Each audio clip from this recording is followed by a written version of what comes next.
This is a rare thing when we're on the road, is to have some quiet time. You know, it's just before 6 and we're waking up kind of with the sun every morning. That's lovely. And like when the day starts and we're either traveling or we filming, documenting, telling stories, it's like, it's busy. And you know, you arrive at a new place like we did last night, and you setting up camp, getting the fire going, sorting out supper. Before you know it, it's 10 o'clock, and you know, you just don't always find time just to breathe, just to take it all in.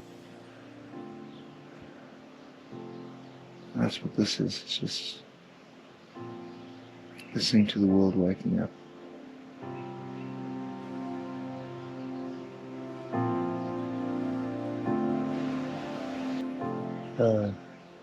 You are cute. Come here, baby. Yeah, come here. But yeah, now we arrive at another incredible place in Swaziland, and yeah, I was so surprised when Tinus told me yesterday that it's new, that we're the first people to camp here. It's just, I really hope in some small way our little adventure series kind of helps get people here, you know.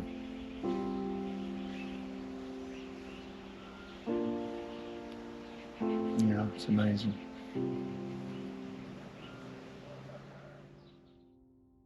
Whoa, Ma, where are we going? She said there and back just to see how far it is.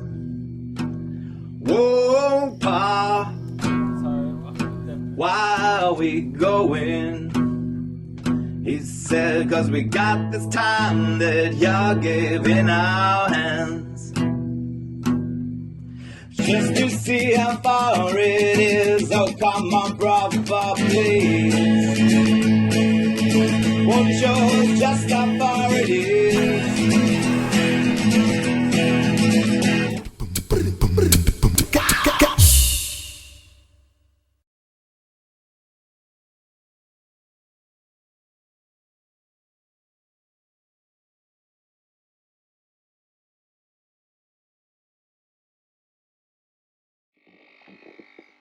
Yeah, so this is how I wake up Sleeping Beauty.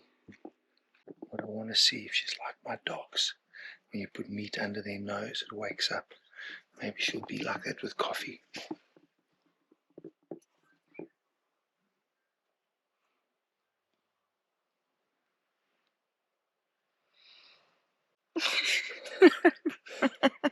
It works. Here. Here's your coffee. Quickly. Very bright lights. It's incredible. I feel like Pavlov in my experiments.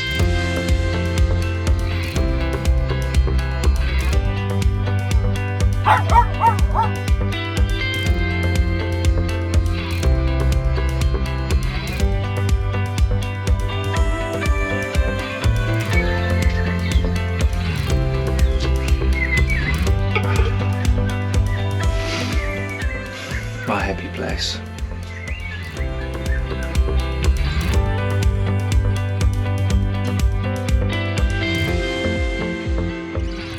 So down there is the Ngwempisi River, but it's got a pretty unique shape. They call it Horseshoe Bend for a reason. But with our rig set up the way it is, what is so nice is we can leave base camp here. We can then take a vehicle that is prepared for some more robust 4x4ing and off-roading and take a little trip down there. So that's the plan now this morning. But the sun's out, I'm smiling, and we're gonna go have some fun.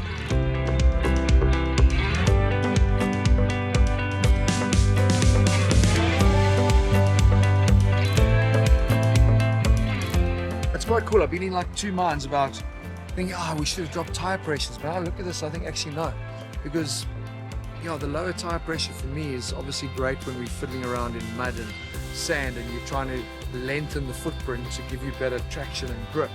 But I think in these sort of conditions where lots of sharp rocks that can cut through the sidewalls, that's a lack of thing with the Grabber ATXs because they're light truck construction. So the sidewall reinforcement and the whole casing is just way more robust. and this is exactly the terrain for this. So we haven't actually dropped our tire pressure, so I'm probably sitting at about 2 bar now, which I'm happy with. But the lucky thing is we've got our indiflate, we've got our compressor, so if we do need to drop and reinflate later, we certainly can. But I mean, we don't get to do this with our vehicles anymore, do we? And there's no path, there's no trail, we're trailblazing, that's what we're doing. It's cool.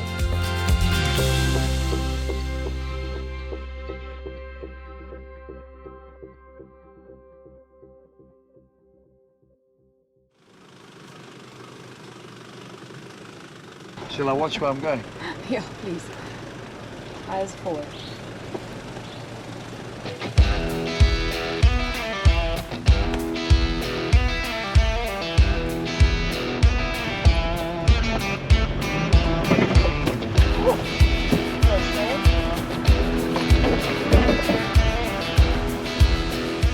Look, let's be fair. Tennis, you can see he's been around the bush for a long time. And he's taking us on quite a technical little travel down to the river. And that climb out of there was flipping, yeah, I did not want to cock that one up. No pressure. But it's actually amazing. I think if you just follow his line, he gave me a really good line. And he had a water crossing so I could see where to line the car up to. And then just make sure you've locked what you need to lock and you've got yourself set up in the correct thing, and then anything's possible, you know. Obviously it helps having a spotter, but if you're on your own, do that. Get out, check. Don't just quit, you know.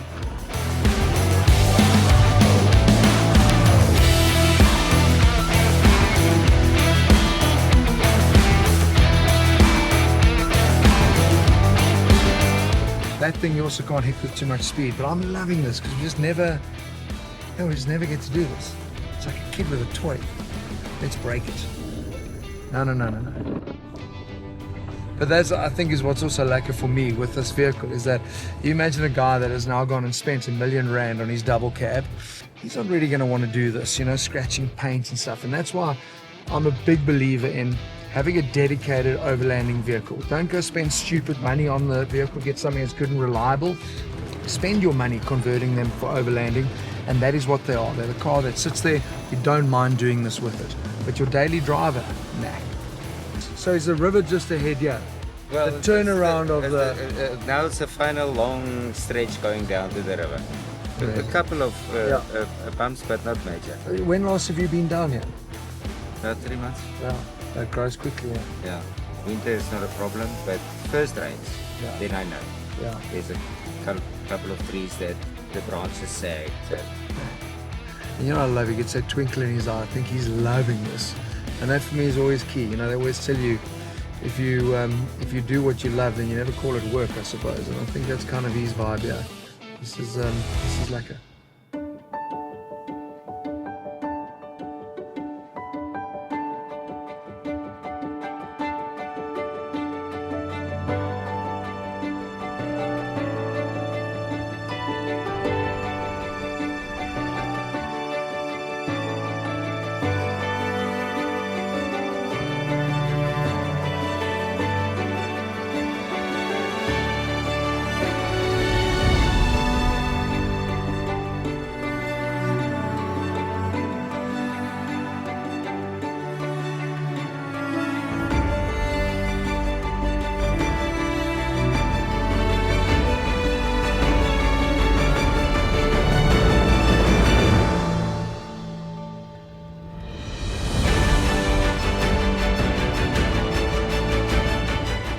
I mean, they call it the beach, and I mean, I think so many of us have read the book or at least seen the movie, and that's kind of what it reminds me about. It's like finding this unspoiled place that nobody knows about, and it's yours, and you don't take it for granted.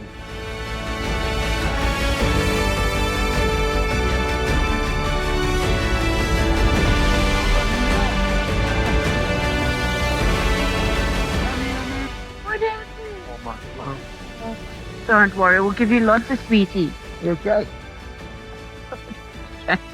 Not impressed.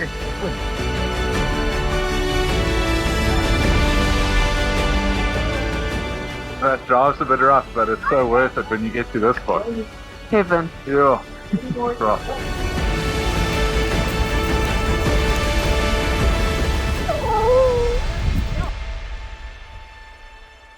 are meant to be saying something like deep and meaningful and just using all these beautiful poetic adjectives. Sometimes you haven't to say anything. Just got to shut up and take it all in.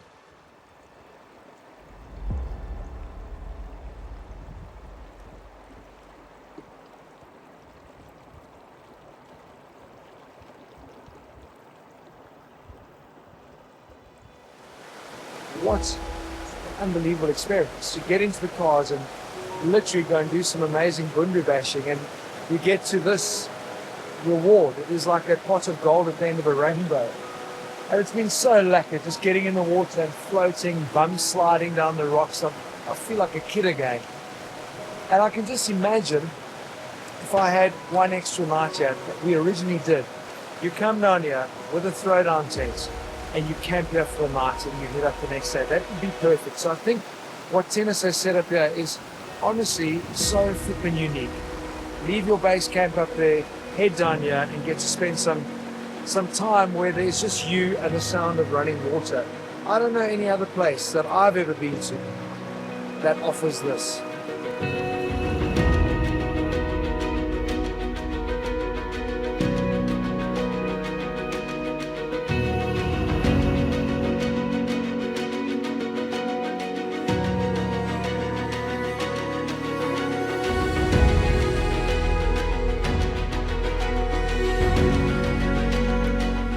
It was time for the climb back out, with me leading the way this time. No pressure.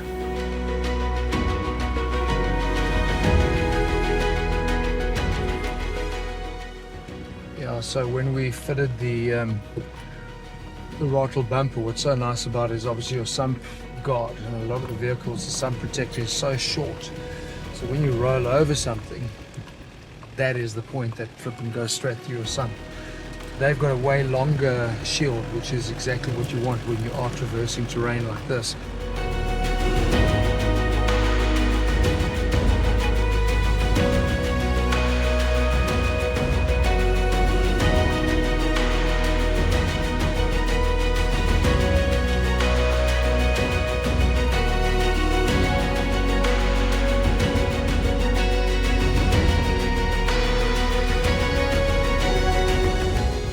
Happy.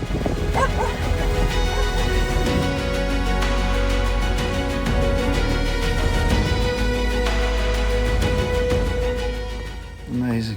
Like what a day. The dogs are absolutely buggered. They were having so much fun. Oscar was on swim mode. Him and Mila went down bump sliding. Then to get back to the camp and have a view like this and just have some downtime is, yeah, it's good. It's been a great day. It's been the best day. I'll have a few more of these, please.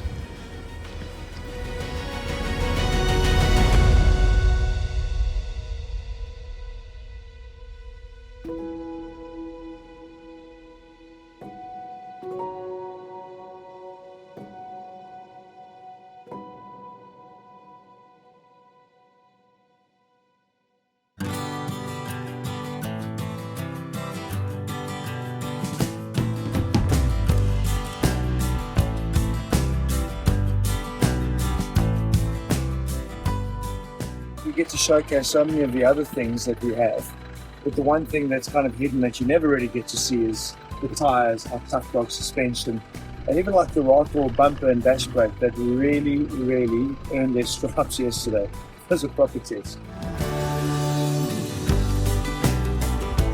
Firing up the donkey. Someone's got to do it. That's the charcoal that Tennis makes here on the farm. He's flipping really so self-sufficient and productive. But what we are not is productive this morning because we flipping overslept. We were meant to be on the road at 8. It is now 8 o'clock.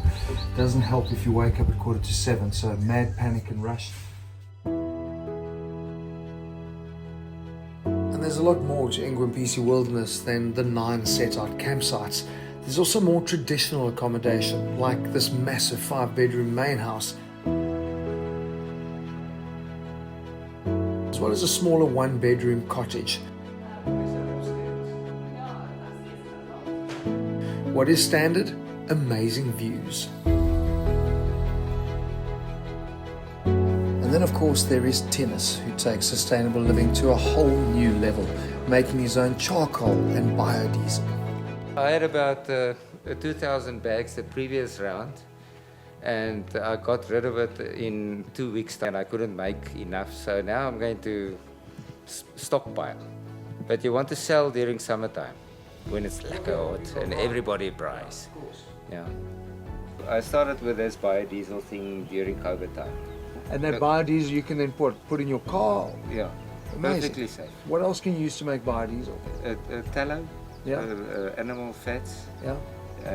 It's all your oils, your palm oils, your sunflower oil. This is my diesel tank, my diesel plant on that side. I used my small charcoal. Yeah. And it's like a rocket stove. It goes and it heats up the sand. And the sand heats up a coil, and the coil, I use a small pump and I circulate it, and that provides my heating for my process. So I just chuck this coil inside the tank, and it heats up my process. So I don't need power. You can actually heat it up to 1,200 degrees, the sand, which water you can't. Yeah.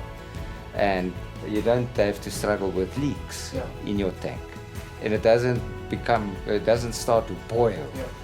And if you isolate this tank properly, and you've got a choke that closes off the chimney, that you don't get the thermosiphoning cooling it down, it lasts for a month, the heat in here. You must Google Polar Night the sand battery. They do it on an industrial scale in Norway, heating up towns with this. Incredible.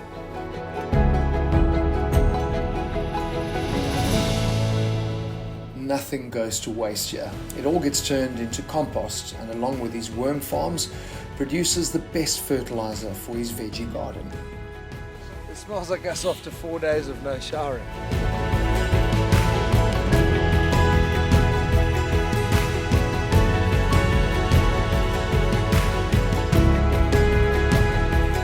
What aren't you growing here? Because it sounds like you're flipping growing everything. Bell peppers, tomatoes, spinach, peas, sweet potato, cabbages, leeks. It sounds like your regular spa. Organic. And you know what? The world's gone crazy, eh? They don't want us to be self-sufficient. They want us to rely on them for our food that is genetically modified. We're all used to do this. We're all used to farm. What Tinnis is doing here is amazing. Like, yeah, doesn't need anyone. Yeah, the Airbnb, the big house and the cottage gets a full basket of assortment of veggies on the house. That's a welcome gift. And the campsites as well. World class, unique, amazing. Sad to go, but the show must go on, eh? 2 weeks. We're halfway, half flippin' way. 2 more weeks to go. We're heading to the coast now.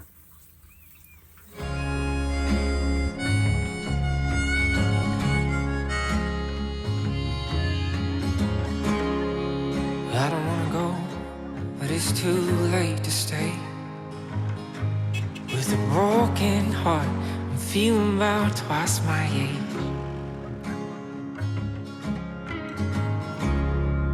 Now I'm asking myself, is it still what I want? We're heading basically southwest side of Swaziland, and the plan is to exit the country at Jozini and back into SA there. I've just been trying to coordinate because we're meeting with Craig from Khaki Bush and Kevin, the meat ranger, who's doing our dinner for us tonight, and trying to coordinate with Nunu, who owns the campsite where we're going to be staying, which is on tribal land, which is really cool. Well, these walls we built won't hold anymore. In the fire it falls like rain. I'm watching as the one good thing I did in my life is circling down the drain. So take it away. But at least tonight, tonight. I don't have to make a fire, I don't have to flip it braai, I don't have to do anything. All I've got to do is smash food in my face. I watch in the mirror as my bones disappear.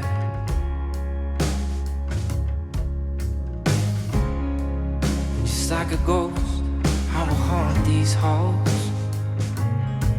You may hear my steps, but I won't speak at all. Our time in Swaziland is rapidly coming to an end. It's quite nice just to kind of look back and reflect and just say how absolutely impressed I am with the country. I mean, we're driving on some of the most amazing roads now at the moment. The landscape's so different again to what we've seen over the last 4 days that we've been here. I think what I really like about the country is it is so compact. So for you wanting to explore and get around, it's really easy. You're not traveling massive distances. The people have been great and friendly, and just little things that we've observed. Love the traffic light countdown thing that we saw when we were in the capital. The lack of litter. It just seems like there's a lot of respect for law, respect for each other, respect for the communities that they're living. These are things I'd love to see happening back home. Yeah, so that's it, eh? Bye-bye, Swazi.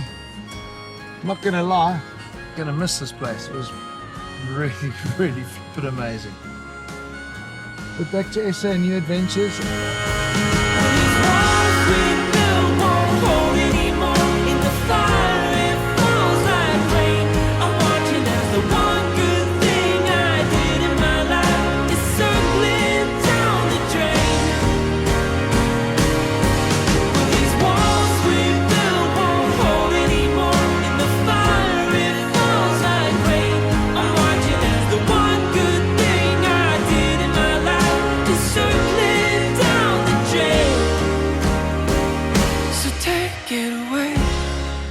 So where are we? I guess the best way to explain this is on a map you're going to look at Mkuze Game Reserve. That's probably the closest landmark that you'll identify with. We're waiting here for Nunu to come and meet us because it's quite a tricky ride in. Nunu, good. It's been a long time. Long time. Yeah. Are you happy days? So happy days. That's good. So I think I'll stop and then we'll get something from my mom there, and then that we're going to cook tonight. That's fine. That's fine. Okay, let's do it. This is where he grew up, and you'll see all the different houses. So when he gets married, this is where you'll live. And even though he's got other places that he's working and his business, this will always be home. And when he passed away, he said his burial ground will be there. So as ancestors, they live together, they die together, and they continue living together. You know, that's their beliefs. It's super cool. How are you, Mom? Are you good? Hey, cool, eh? So I keep this. Anyone who's very gentle. Okay, Let me give it to you. I'll let my boss. Let your boss hold I'll it. let her hold it. Let your boss hold It's like the jewel. Yeah, that's right. Okay. So that's very important. It's their specially made. I think it's like a peanut soup. Peanut soup. Yeah, and it goes on the pup that they're making for us. So he's got a proper, well set up spot. It's called Finalizing, which we stayed at, and a lot of people do before they gateway into all the game parks around here. But this one is something quite special because this is actually on his ancestral land, and he's just gone and made a makeshift campsite for us for the evening. And what he started doing from a business perspective is taking people on walks. He obviously is fully trained in terms of the animals and especially the birds. His big passion is the bird life, and there's an abundance of it around here. So this for me is really special. So I'm glad we're getting to do this again. How are you? Hello, boys. Happy to see you. So cool. So cool. Nunu, are the leopards here? You know, guys, the fact is... They are here. Nunu, that's the wrong answer already. The fact is that they are here. You know that You meant to say no. Huh? You meant to say no, they're no leopard. You go, I can't say no. You know how many leopards are outside of the so-called protected areas? Are they playing? Really? There are a lot of leopards outside. This is what they like. Oh, The they sun love forest it. is their best. You love the bird life. Bird life is... Because here is amazing. No, here, bird life is sing. Here you're going to hear, they got some bird, African broadbird. And you're going to hear, it's like all the crazy one, Narana Trogon. You're going to hear them. But it's time now where you're going to... If you cross that road where we came That's where my grandfathers are buried, because remember he was a king, or sorry, chief of the area, and all of them are here. So normally if we eat anything here, we always give something to them. So I said the best way you just pour like this with respect. Oh, dude, you need some. That is epic. That's correct. Epic. Yeah. I don't like. This is not Then we wasting drinking beer. with This the- is giving back. Then we're drinking with it. Cheers, eh? I've never seen you there. Yeah, see? Cheers, I babe. know you do it, but I've never 3 years. done it. We've been trying to do season 1, couldn't make it. Season 2, couldn't make it. I said, come hell or high water, season 3, It's I'm in. happening. I don't give a damn where I am.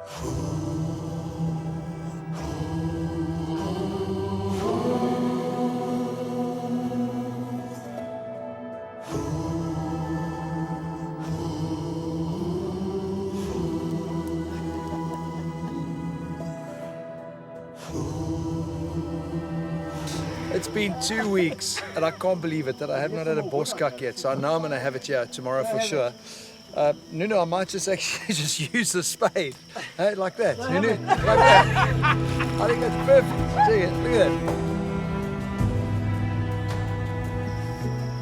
that. This here is such a quick recipe for a starter. And it's like literally umami flavor. And why barracuda? It is such a lekker fish to smoke. It just takes on that smoky flavor so nicely. I just thought I'd do something different. Everybody thinks it's fire, it's got to be red meat and the normal stuff. Oh, yum. Yum, is that lekker? Is that lekker? You want more?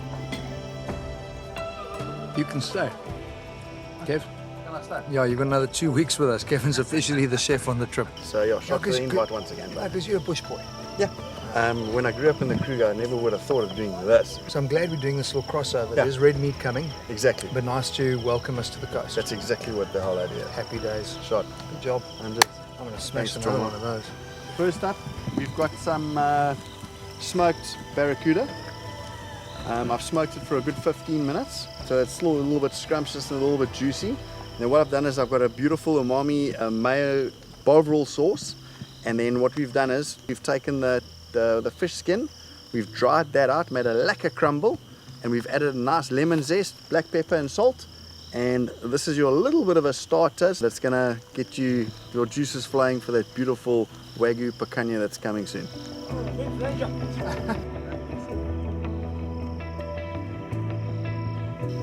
I almost eat the whole thing.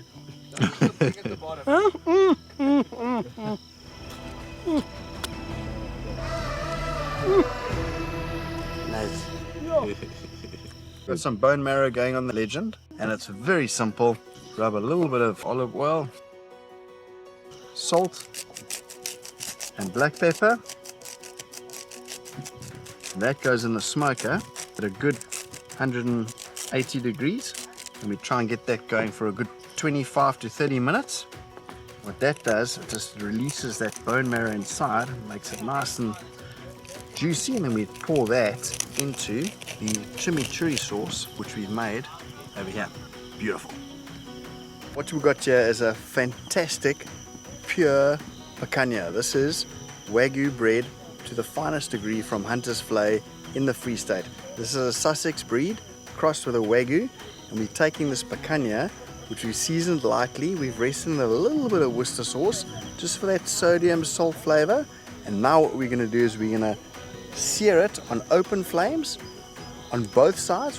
So I'm not too worried about the flames right now because I want to render down that fat. The Wagu is exceptionally rich in... There's fat through the layers. There's fat through. There's intramuscular fat, and I'm not too worried if it's black because it's not burnt. It's charred. And that's the difference, people. I mean, a lot of people when I do that's content, flavor, actually. that is flavor. Yeah, that is 100%. sensational flavor. You weren't so excited when the fish was coming out. You were chilling around the fire. Now he brings out this piece of meat new year. Looks amazing, eh? Because this is proper one. The other one was just a salad. I love it. Hey, raise your poison. My poison. There we go. There we go. No, that's amazing. Yeah. I would be so fearful of trying to do this. But look at that flame now. No, it's Look at the flame. You've got to watch and turn and turn Exactly. and turn and Exactly. turn the whole time. You can't leave it and walk away and sit at the fire and chat to your mates. You cannot. Look, guys, at the end of the day, I mean, I'm a big proponent that the meat's the hero. Farm, you got to know where your meat comes from, and the farmers always. I mean, we're blessed with farmers, but if you get sitting with a 2.5 kilogram Wagu picanha, Cock it up. I won't forgive you. then we're gonna cut it into bite-sized steaks.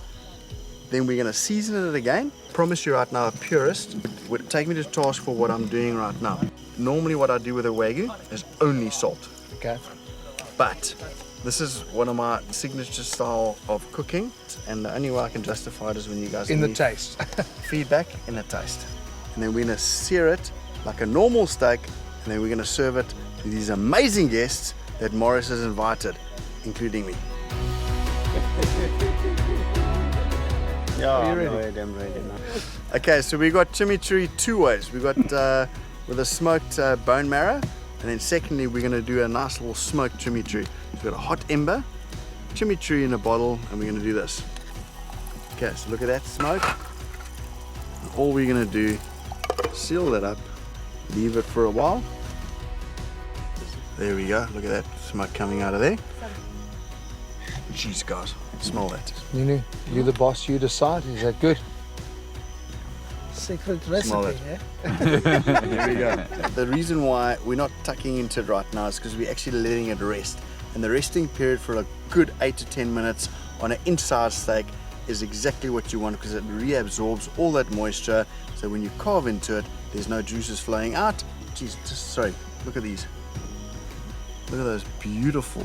Those are done in tin foil on the coals.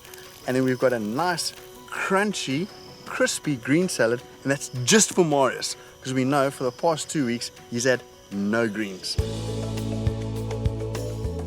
Yes, then so we have the ground peanut soup there and the pap. That's amazing. That's Because some people do like the chakalaka and the normal no. stuff. That's boring. That's old school. No. So there's Is it a secret sauce, or is it? It's proper secret. There's few ingredients I hide them.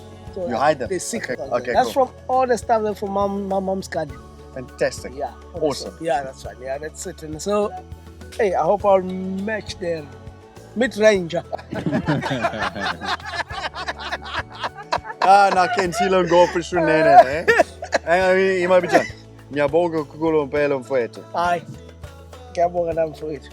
What I always get asked with just to see how far it is where's your favorite place you've ever been? And I can't give you that answer because that's not what the show's about. It's about getting you guys to get out there and appreciate and explore all the incredible places that are available to us here. A true blessing in Southern Africa. But I'm going to say this. There are two things I wanted to do always. Is get my mate Kevin, who is such a passionate guy for fire and food and bringing people together, and Nunu and Bush Babies. This place I came to a few years ago and it was like a must-visit spot. So to have the two together, perfect. Perfect.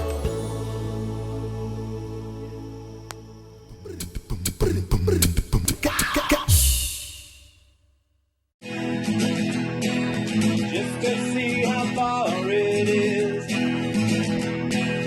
Just to see how far it is. Oh, come on, brother, please. Won't show us just how far it is. I don't know where I've been. I don't know where I'm going.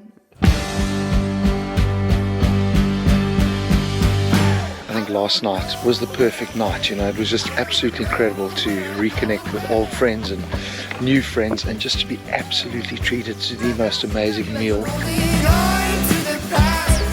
So you're digging my grave. It's amazing how quickly a smile can go to a freaking grimace. What's meant to be a nice chill drive down, no camping, we have a major problem.